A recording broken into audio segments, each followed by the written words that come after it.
Good morning, beautiful people of the internet, and welcome once more to the Sunday special live.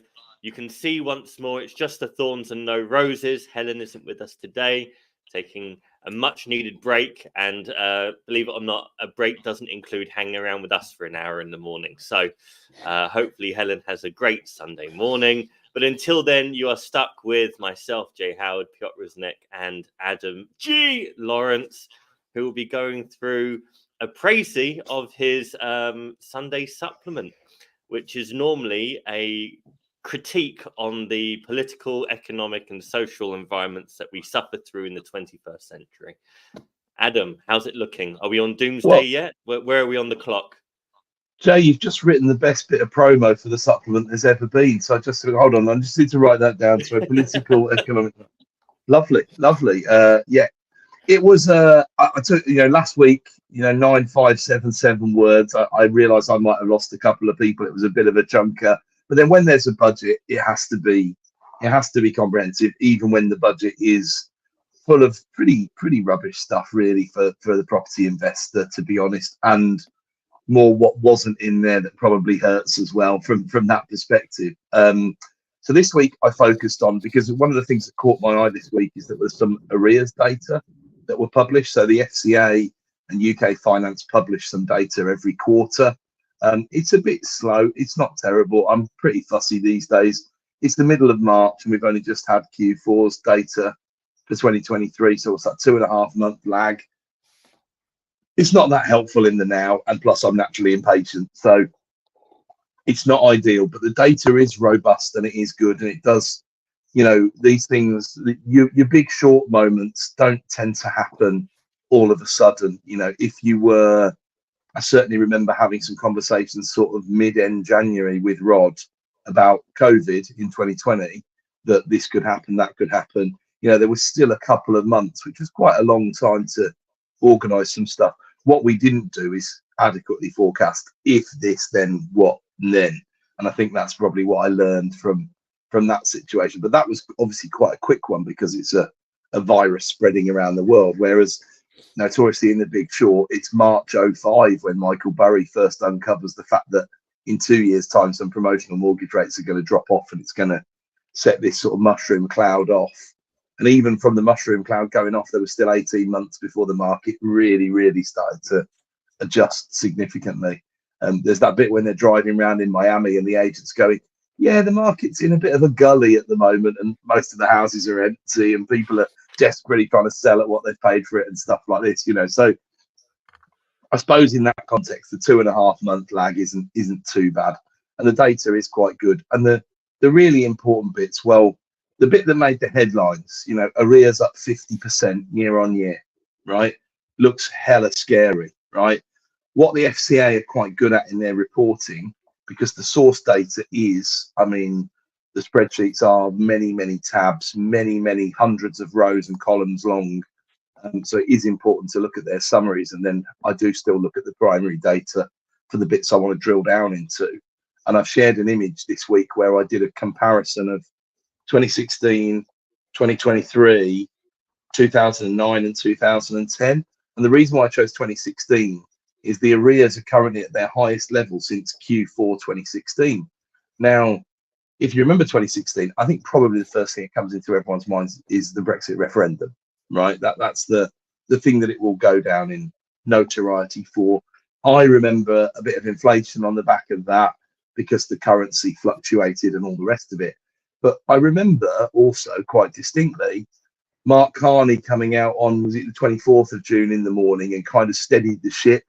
They lowered the interest rate. They settled the international markets. There wasn't a huge level of concern. And there wasn't kind of this, there was more talk than there was action.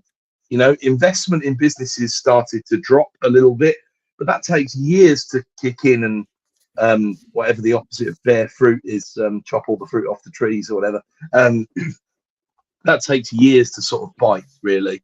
So there wasn't anything amazing that happened, but arrears, and that stood out to me because the number I was more interested in was only 7% of new loans in terms of balance were for buy-to-let, and that's the lowest figure since Q3 2010.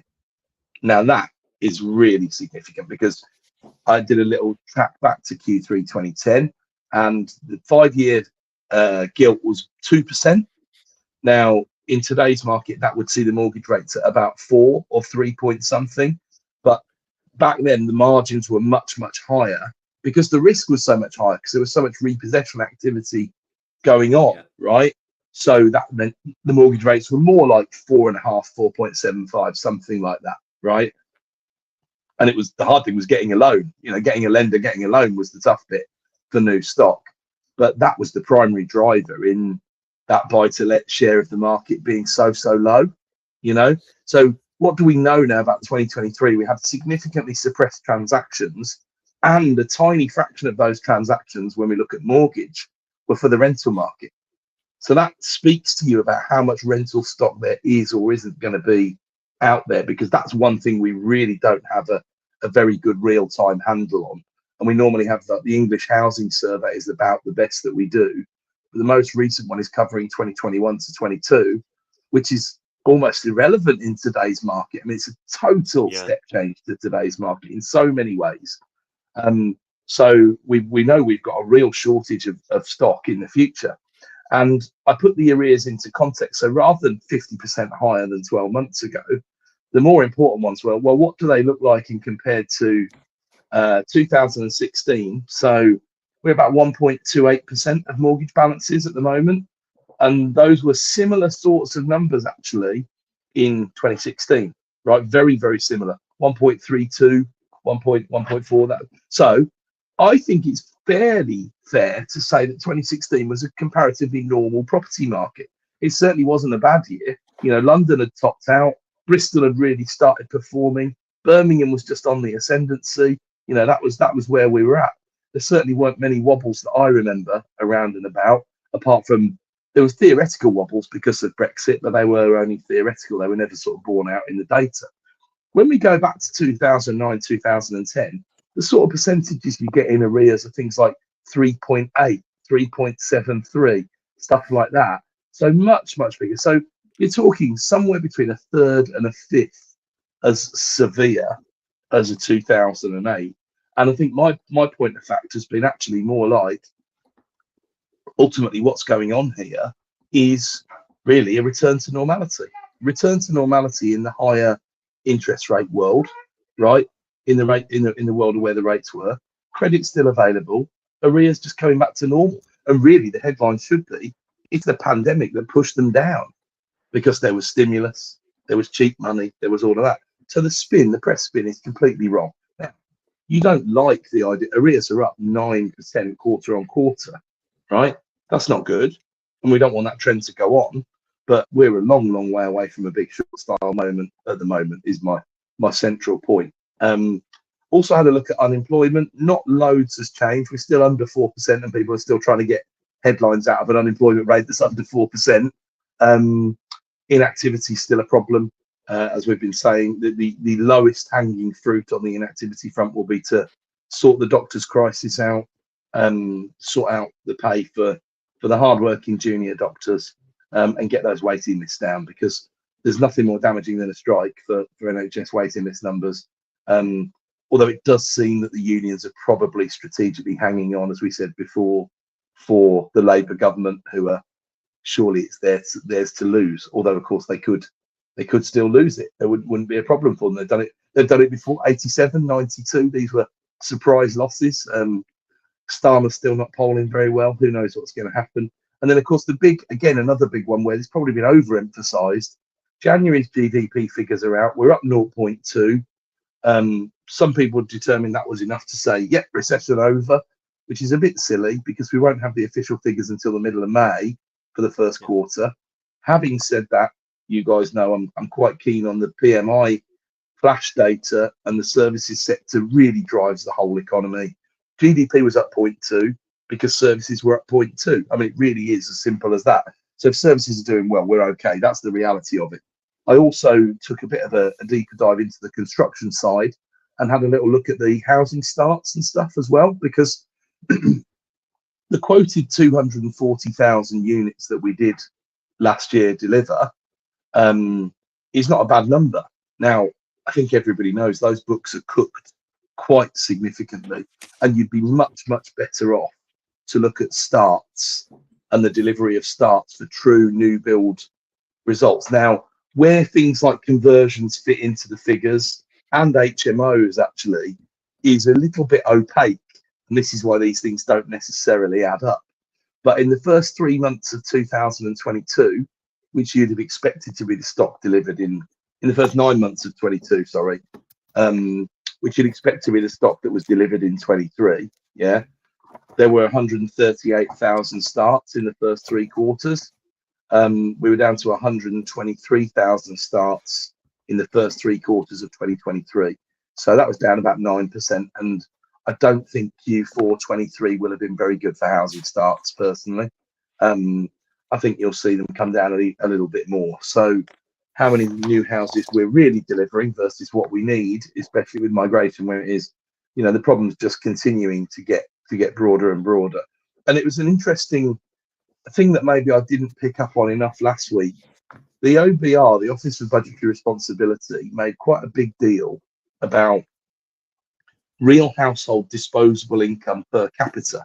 Now, you had to get down to about page 83 of the 243 pages before they started making a big deal of it, because they prefer to use these metrics like GDP per capita, which I'm not keen on compared to what the households are really getting and doing. But of course, I care about the household a bit more because it's households that I rent property to.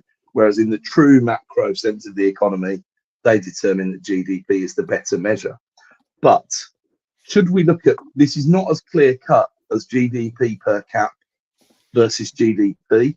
GDP per capita is clearly a superior measure, right, in terms of economic output, right? But real household disposable income versus real household disposable income per capita. Now, of course, you'd like both to go up, right? But if real household disposable income goes up and real household disposable income per capita goes down, what does that mean by definition? It means that you've got more people per household than you had before, right? Yeah. So there's a few things to unpick there with that, because number one, households changed during COVID. We rented property to people who were moving out relatively temporarily to get away from a multi-generational household because they were so concerned about the spread of the virus. So two key workers wanted to get out of mum and dad's because grandma lives there or something like that. Some of those people then went back home after COVID had calmed down. Some of them stayed in the rental market or progressed through the levels, of course. So that's sort of got to wash out the figures. But it also tracks back to that piece I did about a couple of months ago now about where are all the people who've come into the country over the past 2 years, because you can't place them in the rental sector, you can't place them in the temporary sector, you can't place them in the hotels and all the rest of it. And there's a mixture, but I still reckoned we were about 650,000 people short.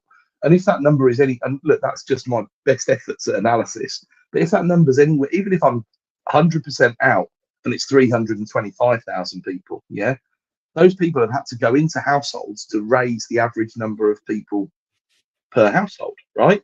Now, what's relevant to paying the rent? The number of people in your household or the real household disposable income per head?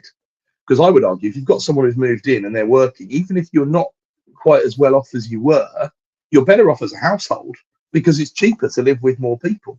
Now, I'm solely talking from an economic perspective.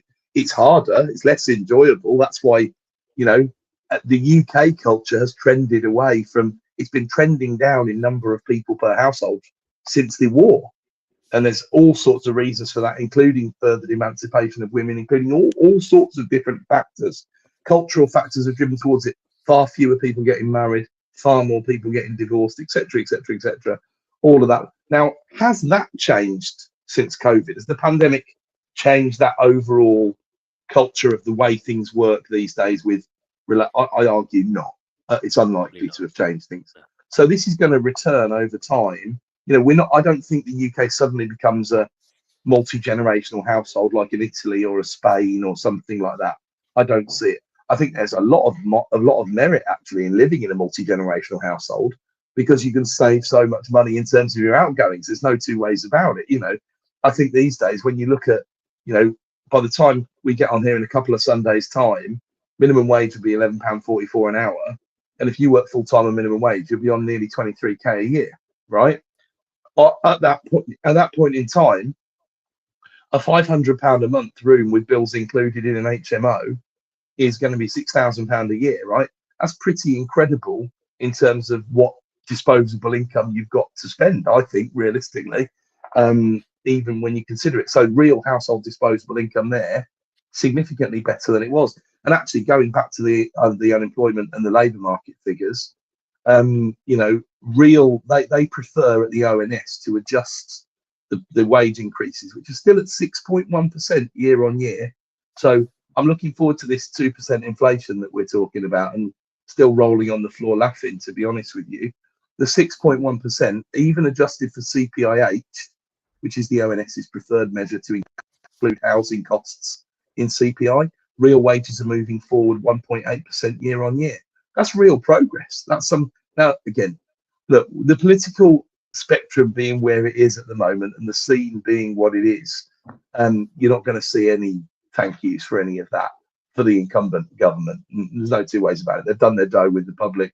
It's going to be really, really, really, really difficult for them to do anything other than get battered.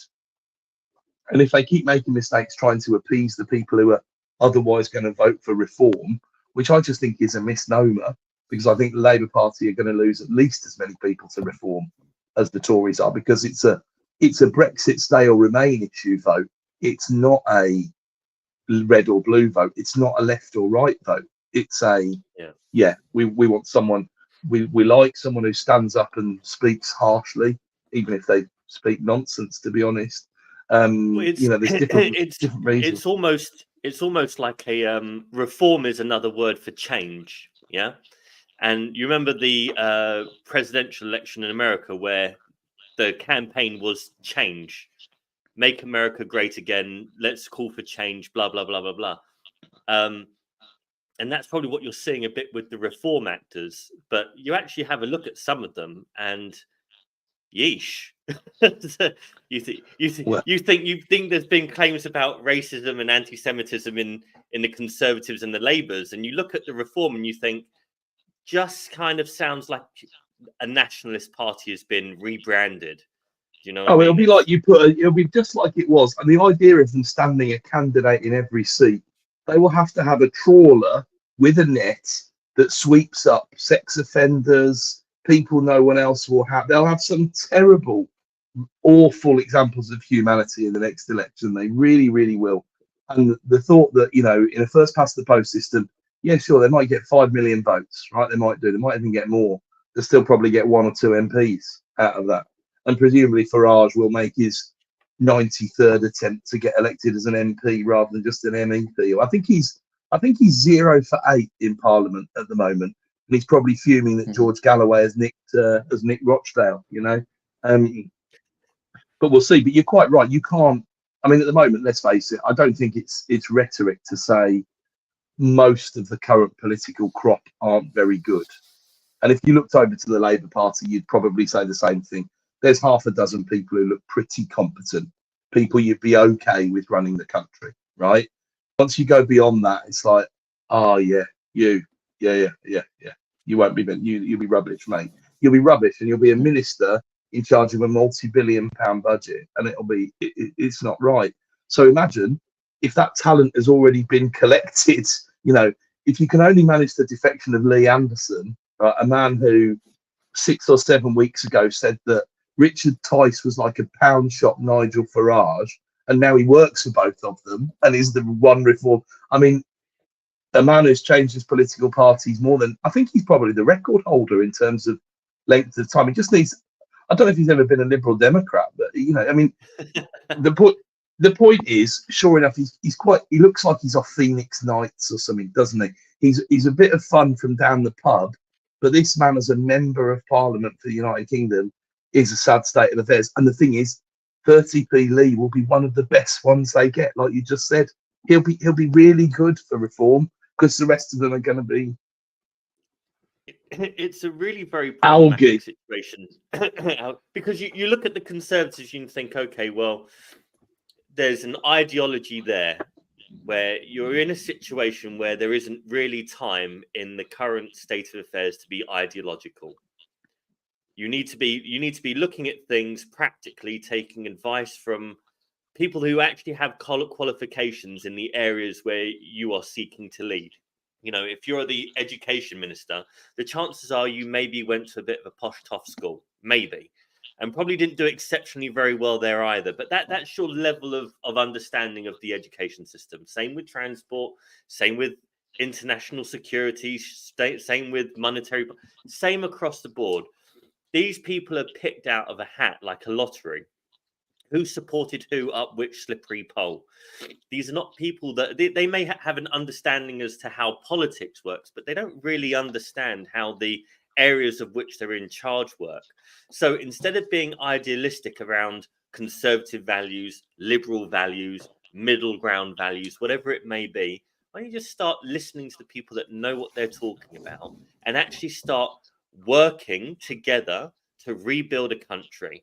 I saw an article recently. Actually, I think it was a video where they were talking about offering, I think, £3,000 to send to offering refugees £3,000 to go to Uganda instead of staying here in this country. And the lady that was talking on it was saying, "Oh, but you know, it's probably best that they stay here and." Quality of housing, this, that, and the other. And I said, there was an article out last week about 10-year-old children on the streets, sleeping rough. Where's there is a. I love this country. I think there's a lot to really lots of freedoms. There's loads of things to be positive about, but we are in no way a safe haven for refugees when we cannot even house our own children, where war veterans are being put out on the street, where elderly people do not have a social system that looks after them. This is not an environment where maybe abroad people are telling everyone go to the UK, it's great, as well as telling them we're the biggest perpetrators of injustice for the last 5,000 years. If you can pick a rhetoric and stick to it, I think you're special, but no one can quite just yet. But it makes absolutely no sense. And do you think the refugees should stop in France? I think France is a bit of a shithole at the moment as well. And I think that's not the problem of the French people. I think there's a lot of issues with French governance at the moment. And can you pick a country from the Middle East to France and the UK where it's any better? Probably not. Well, do you know what's stunning? Go on. What's so stunning is that since 2010, right, economically, the UK has outperformed France and Germany, right? And you'd find that very difficult to believe, but that's the truth in terms of the GDP figures. They've all got their documented problems at the moment. There's no two ways about it.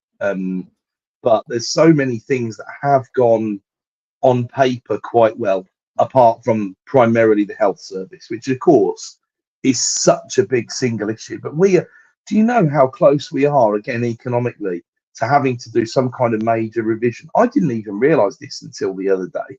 We are the last bastion left of. People often make broad brush comments, don't they? Scandinavia is amazing, it's better in Germany, blah blah blah blah blah.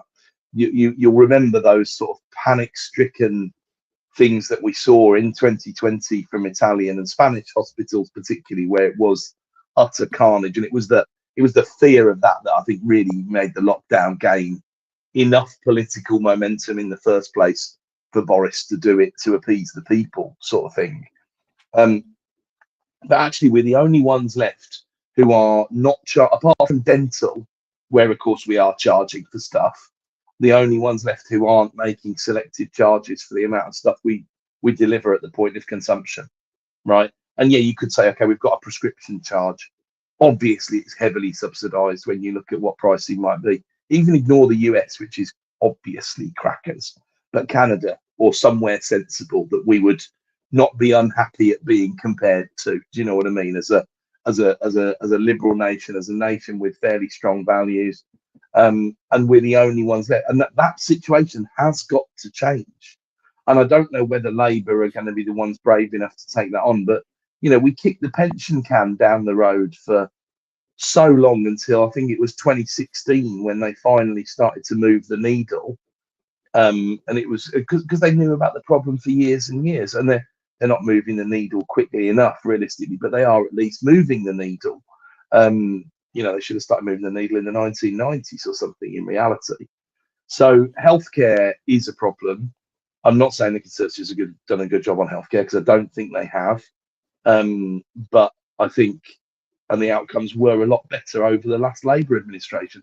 But of course, we had a primary surplus economically over some parts of that Labour administration, and now we dream of that primary surplus, and that extra 400 billion plus interest plus all the rest of it has not made that any easier, unless we're stuck with where we are. We're trying to inflate it away at a really limp level of growth. But that's the economic sadness. But it still seems to me, if you trust the numbers like I always do, UK is obviously a very attractive destination.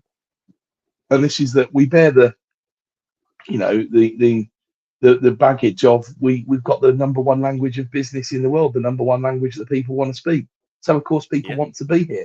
And despite us thinking, oh, it's terrible, and yes, I totally agree with what you're saying about 10-year-olds on the streets and stuff like that, utterly heartbreaking.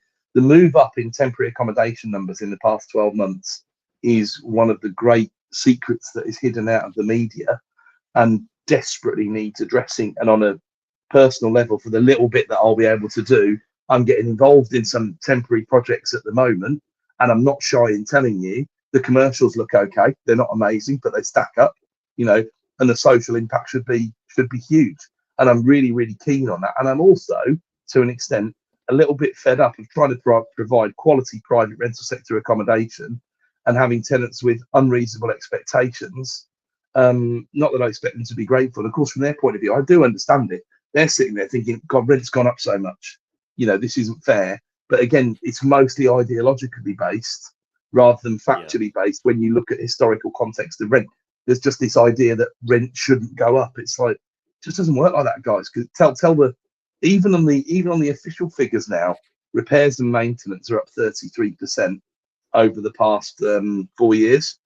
And I don't think it's that low, that inflation number, if I'm honest. But that's the official government figure, which of course is well above inflation increases, rent increases, and there's plenty of other property related stuff that's up more than inflation. But yeah, we'll see, won't we? Time will tell, and it won't take long for us to tell.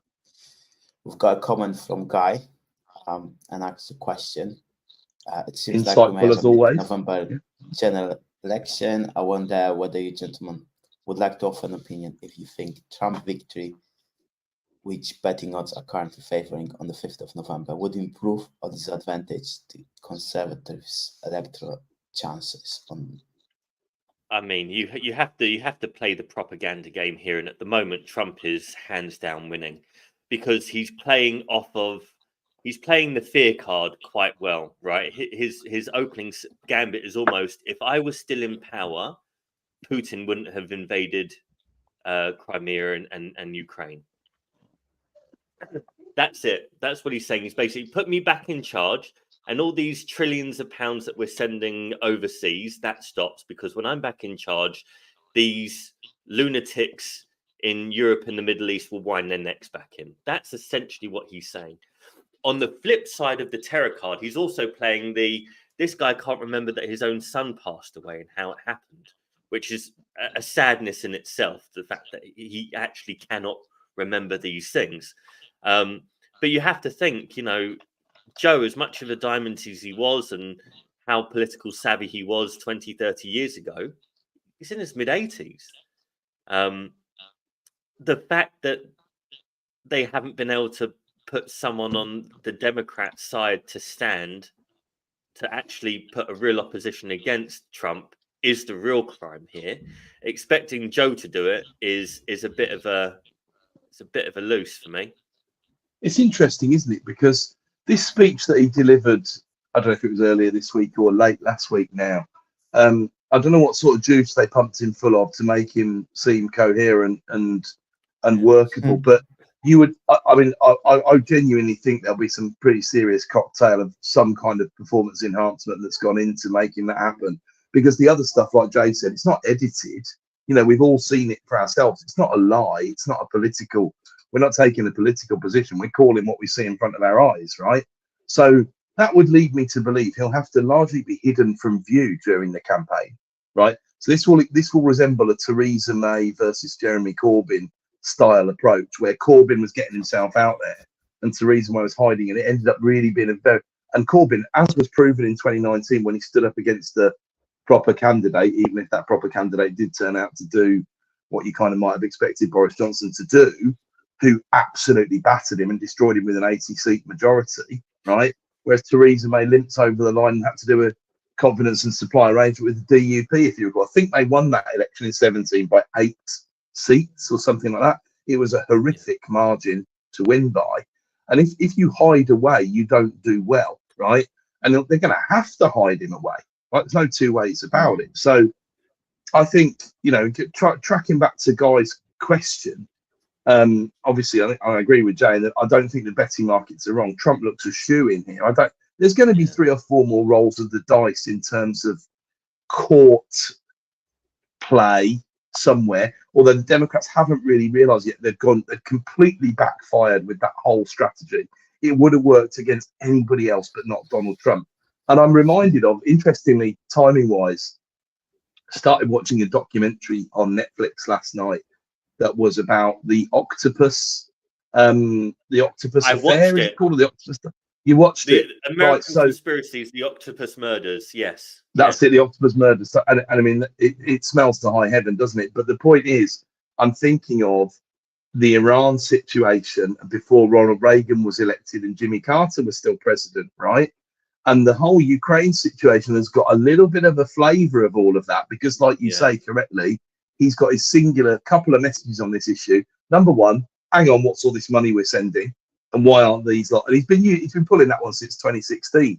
Of course, the problem is that he's correct as well, because he is actually talking facts there. And it has made Germany and France and people pull their socks up.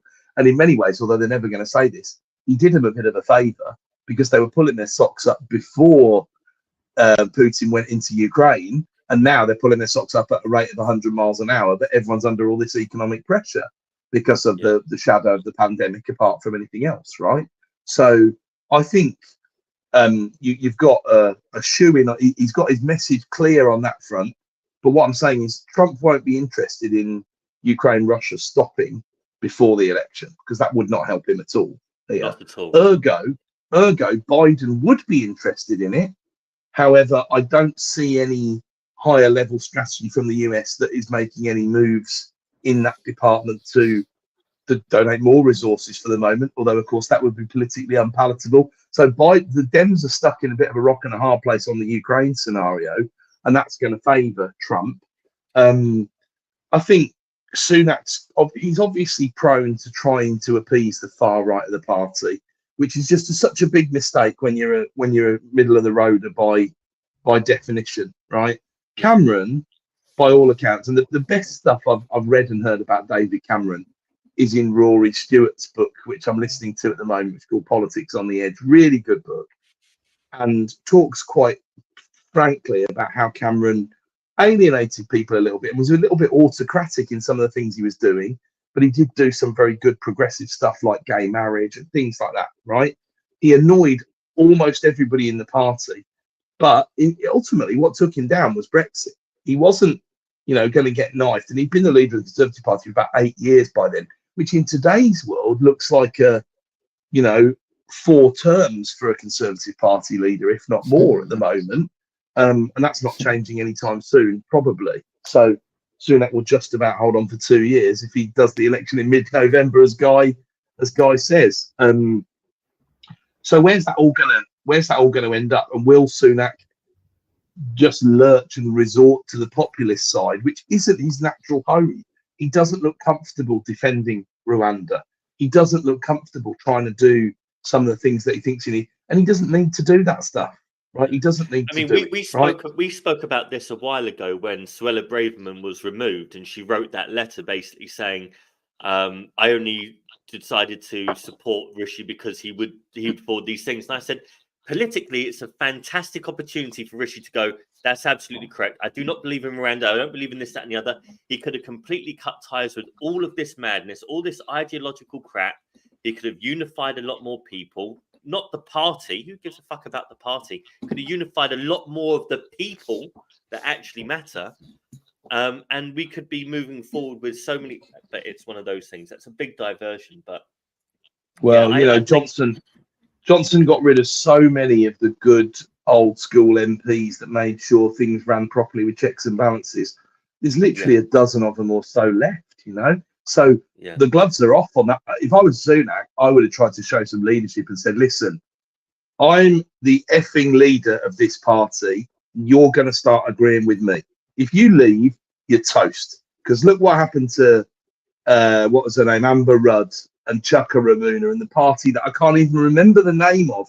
And that had more traction than anything else for the last, apart from UKIP and the further. Remember, I mean, UKIP's a 20, 25-year legacy thing now, isn't it? You can rebadge it and call it what you want, but it's still UKIP, but it's still got Farage behind it at the end of the day.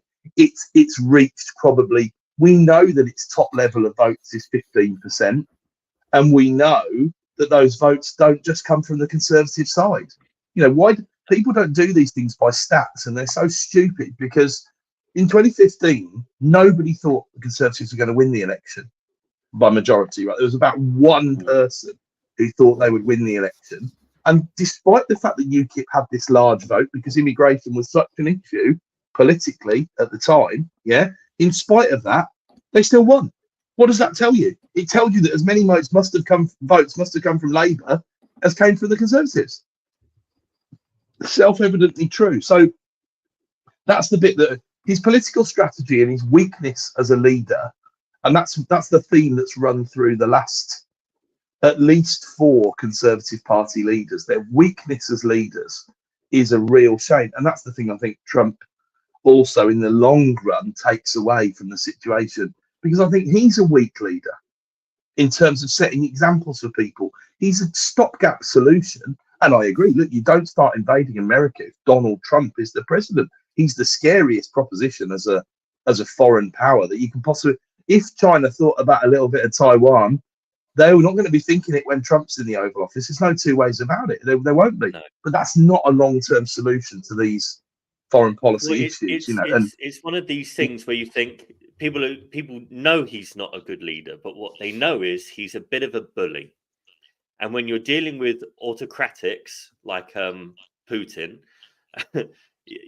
you need a bigger bully in the yard to tell them to stand down. And in terms of nuclear power and sheer aggression, that's what Trump offers. I mean, the other thing to look at on the Trump Biden thing is if you said, if Biden does get in, he would have to be stepped back a little bit. The Americans hate that, because the Americans do what most people do when they have lots of guns, is they walk into conspiracy theories like it's a logical debate. They'll start thinking that there's hidden powers that are making decisions rather than Biden, and it will just descend into madness in 5 seconds flat. So it turns more and more into him not being a viable option, and that's obviously as someone far across the pond thinking, about it, rather than someone that's actually in the mix. But going back to Guy's actual question, it can't hurt the Conservatives, can it? I don't see how Trump getting elected hurts them. It can only benefit them. And then they'll also get to see what is the Cambridge Analytica of 2024. We've already seen a mocked up image with Jimmy Savile on for Keir Starmer and blah, blah, blah. We're going to see a lot more deep fakery and all the rest of it, aren't we? So if they learn a bit from the American campaigns, that'll be interesting as well. And who is willing to pull the dirtiest tricks to get elected? I think probably Labour have learned their lesson in the past, though, will be every bit as aggressive on that front as the Tories will be. Of course, it also depends on where the Tories are getting their money from. If the Hester situation, as it's being known, is going to prevail, I think there's a 5 million that's under scrutiny at the moment, isn't there? And that's a big amount of money in the UK. I mean, that's nothing in an American presidential campaign. It's not a Super Bowl commercial. Do you know what I mean? But in the UK, that's big money, big money. I would say, let's end with this disgusting political. Okay. Sunday morning. You know, like the Okay. best tip I've had last week from Cody Sanchez. Actually, she was like giving those tips about how to be most productive and stuff. And one of the tips was start listening to some R&B Christian music or something like that. Something that's positive and something that's like, you know, like it's got a beat, it's got everything, but it's got a positive message. And I'm like, she's just such a good point, because all of the pop music or the stuff on the radio is like, you bitch, you this, you that. I'm like, oh, pretty good point. And I think the same with political stuff. Like, it's so easy to get dragged into this stuff. And I think there's benefit to that, discussing some of this stuff, but also whether this person gets elected, that person gets elected, it makes no difference, or it makes some difference, but it's like we still have to do our own stuff and do our own things. And it's we have very little control over what's happening up there. And okay, so just to kind of interject here, Piotr, I'm sitting here thinking, what would Christian R&B sound like? It would be, instead of being Bloods and Crips, it would just be Bloods of Christ. Or I'm trying to figure out. You can go for Jewish R&B, Jay. no, I'm in for the. I'm a bit of a mixed bag. But I think, what artists are you listening to? I'm. Is there, who's got Spotify? I'm going. Well, just go for. This could be the greatest. This is the single greatest segue so far, Piotr. Please carry on. Please carry on. Try gospel energetic music. No, go for gospel energetic music, or Christian something like this. This R&B and Christian gospel. I'm here. I'm looking for it. What have we got here? It's a subgenre of rhythm and blues, Christian-based lyrics. You'll love this, man. It will make your day. I promise. Shackles praise you. Oh my God, that is a brilliant song. Mate, 10:01. I'm all over it. I'm all over it. But you know, just to close the political bit with some positivity, right? Yeah. Again, remember that when we get that election date announced, right? And I'm very much on board with what Guy said. When we spoke about it a few weeks ago, when Guy was on the channel, we said September or November. We kind of came to that conclusion, and November definitely looks more likely. For the reason Guy said, for the reason that they'll probably want to do the conferences, right? If it is November, I think there'll be a reasonable lead-in time, because they'll have the conference side anyway, and they'll want to use the whole of the summer to campaign, right? So I don't know whether Parliament will even sit in September, which will have some interesting consequences for legislation that's in the pipeline, in terms of leasehold freehold reform, in terms of renters reform bill, in terms of everything else that's in the mixer at the moment, in terms of changes to service accommodation law and all the rest of that. All of it's in the mixer to definitely not be done at the moment, because it's nearly Easter, guys, apart from anything else, right? But I'll tell you one thing for sure, right? Before the election, there'll be uncertainty. There probably shouldn't be much uncertainty, because whoever comes in isn't going to do anything radically different. Rachel Reeves knows to get Labour elected, she's going to have to pretty much pledge to do the same fiscally as the Conservatives do, even if what they've done fiscally over the last however many years hasn't been very clever, right? Because that lives rent-free in people's heads. Labour don't look after the public purse. Imagine what will be happening. Look, remember what happened last time when they left a note in the Treasury saying there wasn't any money left? That's the thing you'll be seeing come out. There'll be post-its on places saying, yeah, none left, mate. Good luck, George, or whatever. You know. So whatever happens, there'll be uncertainty. There probably shouldn't be that uncertainty. And whatever happens when we get to the election, there'll be stability. Right? So when we get to that stability point, don't bother being uncertain and waiting for that stability point. You don't need to. What you need to do is be greedy only when others are fearful. Let's channel the uncle. You want some positivity? Here comes the Uncle Warren. You know, rule one, never lose money. You know, but rule two, be greedy only when others are fearful. And that opportunity, my friends, is going to avail itself of us, because it always does around election time. So be ready, be strong, bite down on the gum shield, crack on, head down and drive. It's going to be a phenomenal purple patch for opportunities, that is. And if that's not positive, Piotr, I don't know what is. But I'm going to start trying to release some Christian R&B songs, definitely. I like it. I gave up partying yesterday for this.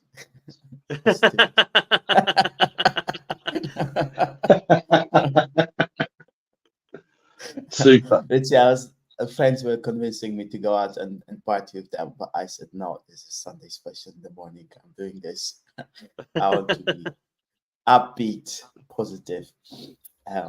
Legend. No, sounds great. But one of the things that I just googled on YouTube, actually, energetic gospel music, definitely a way to go. That's a few playlists lined up already. Suggested, teeing up the YouTube in the background. Yeah, do you know what? Like in 2011, when I started working in property, I worked with my boss, and we had this one client who came over from Philippines. It was a pastor, and this pastor wanted to set up his church. He already had a church of, like, I don't know, some Jesus Christ church in Philippines. That was basically, they were doing the best performances ever. And basically this guy wanted to get a house that would also be used for the church in Bishop's Avenue. So we were looking for him and showing him some of the properties there. But basically he invited us to his church performance on Sunday.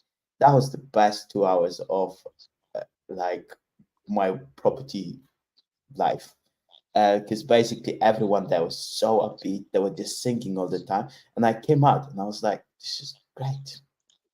And I'm not very much into going to church, but that was a positive experience. So they almost converted you, Piotr. That's how they do it. It's like turning up to those educational events where they make you stand up and dance and do shit like that. Makes you feel good. So you want to come back. You want to stay. Yeah. But funny enough, I was also invited by another property person to a Muslim event as well, and they tried to convert me as well.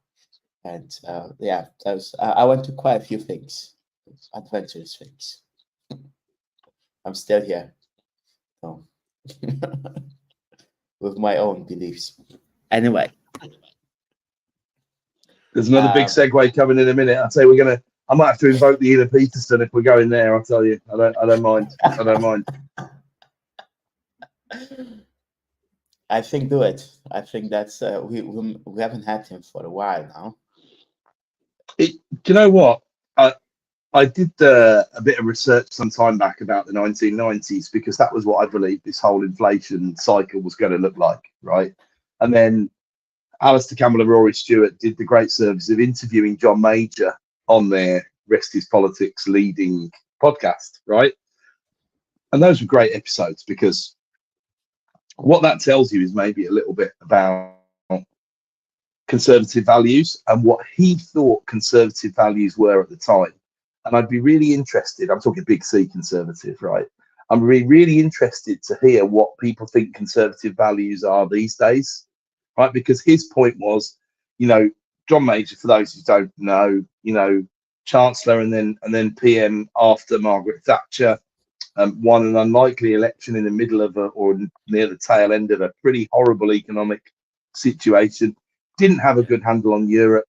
Didn't have a good handle on the central banking situation. It was really the cock up around Maastricht and everything, and the ERM, the exchange rate mechanism, that led to the Bank of England becoming independent, which was a positive move forwards from all of that.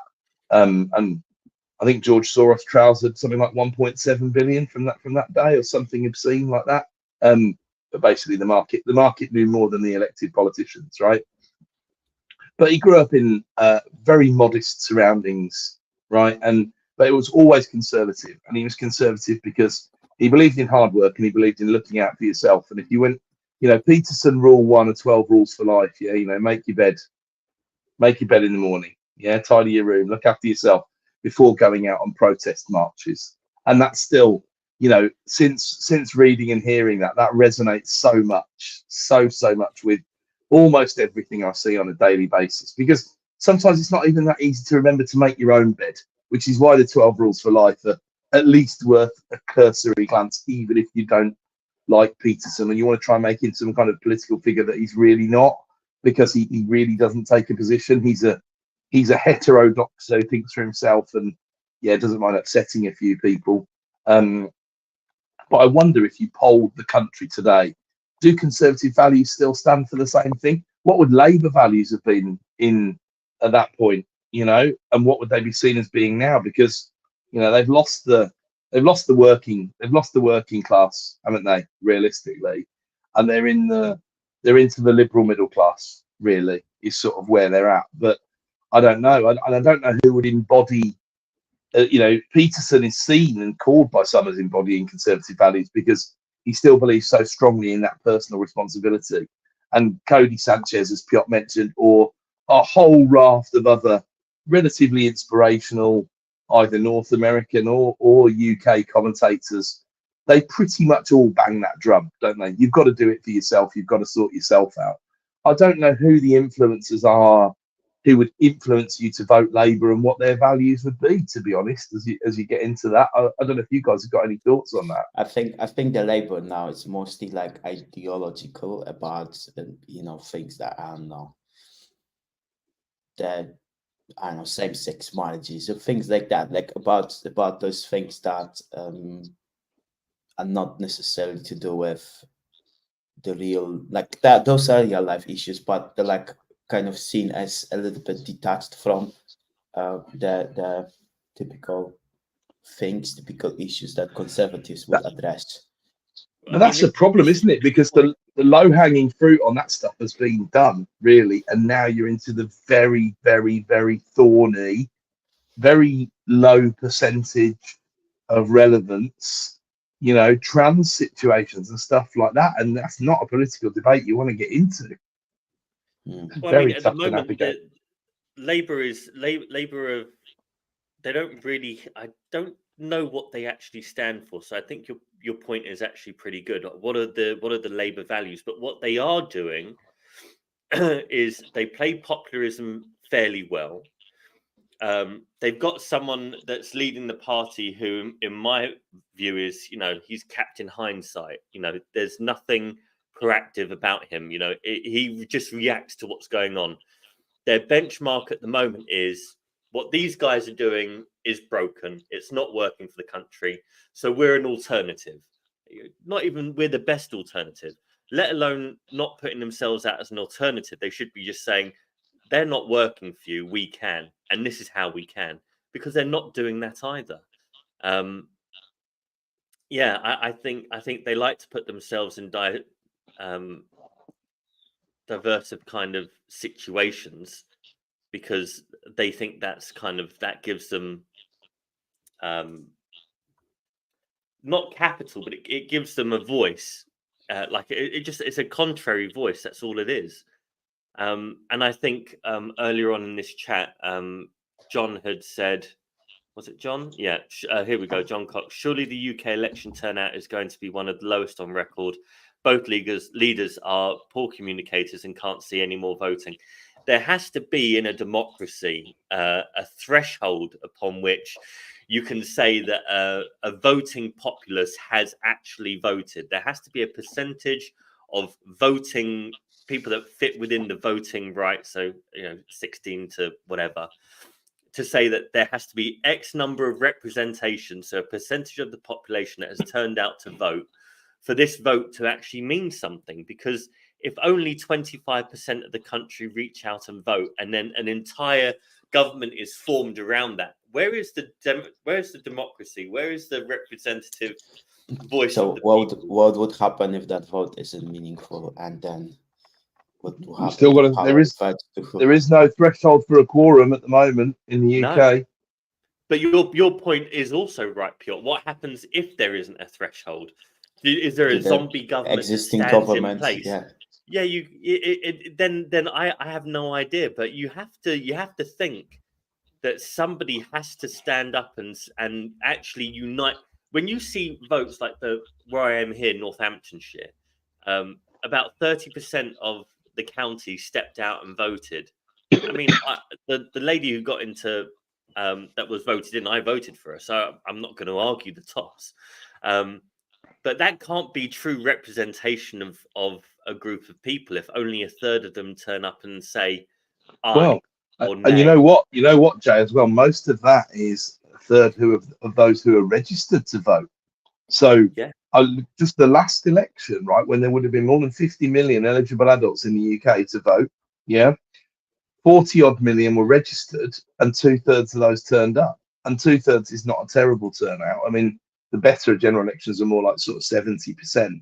But we could have a really low turnout here. There's no two. But the only way to really combat that is, legislate that you have to vote, which of course some democracies do that. And it would be really interesting if they did do that. Well, that's what Australia did. That's forgive right. me, brother, That's it's right. Australia. It's almost it's a criminal offence if you're of voting age and registration and blah blah blah to not vote. And I don't think we need anything quite so aggressive. But and there should be no incentive to vote, as there should be no penalty to not vote. You should vote because you have the freedom to vote. Where you're in a free society where you're able to vote. There are places on the planet where that is not even an option. I think though people have lost all sense of context with things like that, because if you look at a comparatively hostile environment with all sorts of chat about sending people to Rwanda and the economic malaise that we've talked about over the past few years in the UK, how do you reconcile that with basically a trebling or at least a doubling or 2.5 times immigration? Well, because people don't understand context, and they don't understand that the pandemic has brought bigger pain to a lot of the rest of the world than it has to the UK. But because we're used to living in our little bubbles and all the rest of it, we don't see it for ourselves. We don't make our own bed before we invite to try and comment on other people's. Absolutely. I think there's got to be some pretty techie solutions to some of this stuff in the future, because go on another 5 years and we'll have, if Elon has his way, we'll have microchips implanted into us or whatever, and that should be good enough for biometrics in terms of voting patterns and stuff like that. And it really would change a few things, wouldn't it? It really would. I bet the big tech companies must lobby for voting via social media, something chronic, because the amount of revenue they would drive from it would be obscene. Wasn't there a Black Mirror episode of? I haven't. I just remember seeing memes about it, where they vote. Yes, I've seen that, but but then again, the court of public opinion isn't an unbiased, unfettered, well-educated, well-informed environment at the same time. It has its bellwethers, of course, but by and large, you go back 300 years, the court of public opinion would have had most people strung up and hung or stoned or whatever. So it was the checks and balances that were put into place over the last 300 or 400 years that have removed a lot of that pitchforking attitude that a carousal of human beings can create in a very short period of time. But on a positive note, because we do like our silver linings and we like to make Piotr smile and enjoy the rest of his Sunday, we're all in it together, people. Lest us not forget that this is an existence that we share. So let's try and think of things that bring us together rather than divide us, things that build us up than break us. Let's think positively for the future. Remember, if you want to make a change, you have to be proactive. And it does, as Adam, via the great and powerful Georgian, is you have to start with yourself. You have to take that personal responsibility. The aircraft is a very, very dangerous but simple environment. If those air masks come down, you affix yours first before you attempt to do someone else's. Because midway through trying to fix someone else's mask, you pass out, they pass out, you've done no one any good. So that's the positivity. Let's focus on the fact that things that draw us together, let's work on this together. We're all in it together. That should go viral, mate. If society listened to that, it'd be so much of a better place. So much.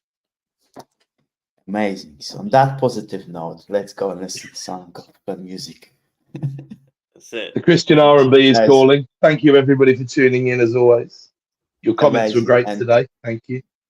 Yeah, thanks everyone, and see you next week. See you next week.